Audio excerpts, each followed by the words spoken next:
Adam pressed Lily's head deep into the water tank, then silently counted in his mind, 3 minutes and 47 seconds. Only when Lily had been suffocated to the point of losing bladder control, urine streaming from her underwear down to her ankles, did Adam allow her a brief gasp of oxygen. After countless repetitions of this torture, Lily's mind had completely shattered. What was hard to understand was that Adam showed no interest whatsoever in Lily's beauty or wealth. It wasn't until he pulled out a terrifying drawing that Lily finally understood what karma meant. What awaited her was judgment from hell itself. This is a film with extreme content, adapted from true events. Fair warning, never trust what appears on the surface. Often, those who seem pitiful have something hateful about them. By the end, you'll find Adam's actions deeply satisfying. The story begins now. 5 years ago, a college student fell to his death from a building. When Adam learned of his younger brother Jack's death, he rushed to the police station immediately. But before Jack was even buried, the police had already ruled it a suicide and quickly closed the case. Adam's entire family was consumed by grief. They refused to believe Jack would take his own life. But 5 years passed, and they still hadn't found any evidence to overturn the suicide ruling. The family was forced to accept reality. And Adam had been living like a lost soul ever since. Until one day, he stumbled upon a sketchbook among Jack's belongings. It turned out Jack had endured 3 years of brutal school bullying, subjected to humiliation and torment no person should ever have to bear. Adam was overcome with grief. Following an address written in Jack's diary, Adam arrived at an unfinished, abandoned building.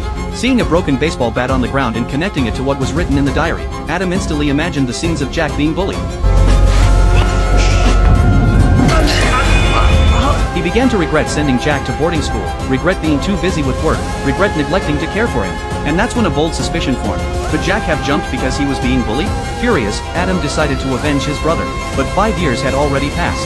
Jack's classmates had long since graduated. Clearly, investigating through the school was impossible. But soon, after logging into Jack's social media account, he made a new discovery. Though Jack was introverted and rarely spoke to people in person, he often confided in a female classmate from the next class over, Alice, through online chats. Adam quickly found Alice's address. Seeing the knife in Adam's hand, Alice backed away in terror. Adam quickly assured her he meant no harm, he just wanted to know the names of the students who had bullied Jack. From Alice, he learned that the ringleader was a female school bully named Lily. Now, through shady dealings, Lily had become a minor celebrity. After learning her identity, Adam began preparing for revenge. He bought fake license plates from an underground market, then went to a hardware store and purchased a series of tools for the crime. At the same time, he observed Lily's daily routine and travel routes, recording everything meticulously. Finally, one night, Adam found the perfect opportunity to strike. Lily had just finished drinking with a producer and was stumbling home. Adam followed closely behind. It happened to be raining, and there was no one around.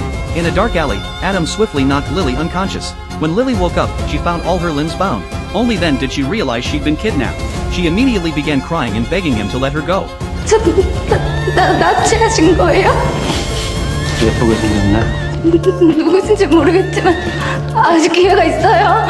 저는 그냥 보내주시면. 그럼 넌 뭔데? Lily was completely disoriented. She kept asking Adam what he wanted, but Adam didn't respond. Instead, he turned and left. He wanted Lily to spend time in the terror of the unknown, so he left her alone in the warehouse, planning to keep her there for a few days first. Meanwhile, Adam's mother had been doing the same thing for 5 years, showing up at the police station over and over. She repeatedly told the police that her son Jack had constantly asked her for money for no reason, and that she'd noticed Jack always had new bruises on his body. But the police dismissed her words as irrelevant. They didn't think these details warranted a criminal investigation. 3 days passed quickly. By now, Lily was beginning to have an emotional breakdown. She cursed Adam out. Clearly, Lily still hadn't realized the gravity of her own crimes. Adam decided it was time to reveal the truth. He held up Jack's sketchbook in front of Lily's face. Her expression changed instantly. The pages were filled with drawings of school violence, and she herself was the main perpetrator in them. Adam was going to use the same methods to exact revenge. He pressed Lily's head deep into the water. After countless repetitions, Lily was barely clinging to life. But before she could catch her breath, the next round of torture awaited her. Adam put a pair of headphones on her, connected to a high-powered speaker. As the music volume was cranked to maximum, the deafening decibels assaulted her eardrums relentlessly. She screamed in agony. And this cruel method of torture was exactly what Lily had once inflicted on Adam's brother Jack.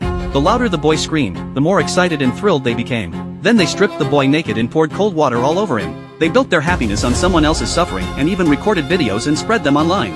Furious, Adam ripped open Lily's clothes and poured massive amounts of cold water over her body.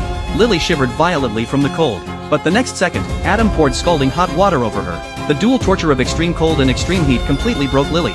To save herself, she frantically tried to shift the blame. She claimed she'd been coerced by 2 accomplices and had no choice but to bully Jack. But clearly, Adam didn't believe her lies. And he would deal with the other 2 accomplices one by one as well.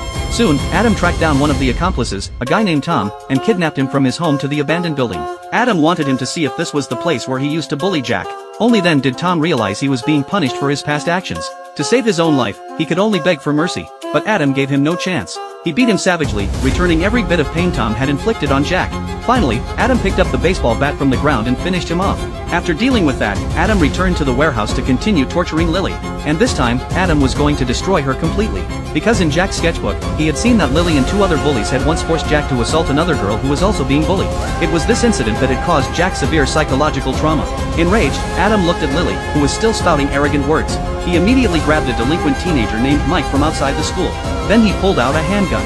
Remembering how Jack had been threatened into assaulting another bullied girl, it seemed Adam wanted to do the same thing to Lily. Mike finally understood what Adam meant. At first, he absolutely refused, but under the threat of the gun, he was forced to do unspeakable things to Lily. About a minute later, when the two were done, under Adam's threat, Mike had no choice but to pick up the knife in his hand and carve the words "push harder" into Lily's pale back. Lily finally told the truth. She admitted that while she had indeed bullied Jack, his death had nothing to do with her. It was another male classmate who had personally pushed him off the building. Hearing this, Adam finally learned the whole truth. He had known Lily was the ringleader, but he didn't know that the one who actually killed his brother wasn't this woman in front of him, it was another male classmate. Adam softened. Looking at the woman before him, he felt she had already received her due punishment. Combined with Lily's remorse and sincere begging, Adam finally let go of his original intent to kill. But what he didn't expect was that at that very moment, Mike, who had been released, came back. And when Adam wasn't paying attention, Mike grabbed a hammer from behind and struck Adam's shoulder. The two began wrestling. After a few rounds, Adam's gun was knocked aside. In the tense atmosphere, the two erupted into conflict. When Lily woke from unconsciousness, the room was eerily quiet. She looked at her hands and feet, the restraints had been removed. Then she looked at the man still unconscious, then at the hammer nearby.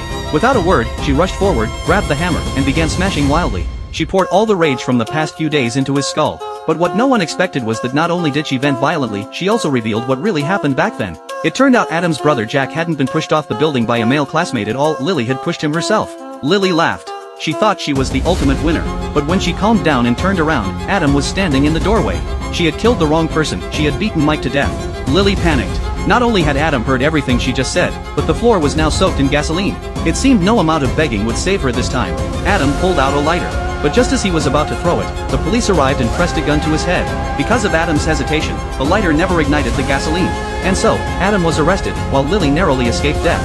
A few days later, Adam was held at the police station for interrogation.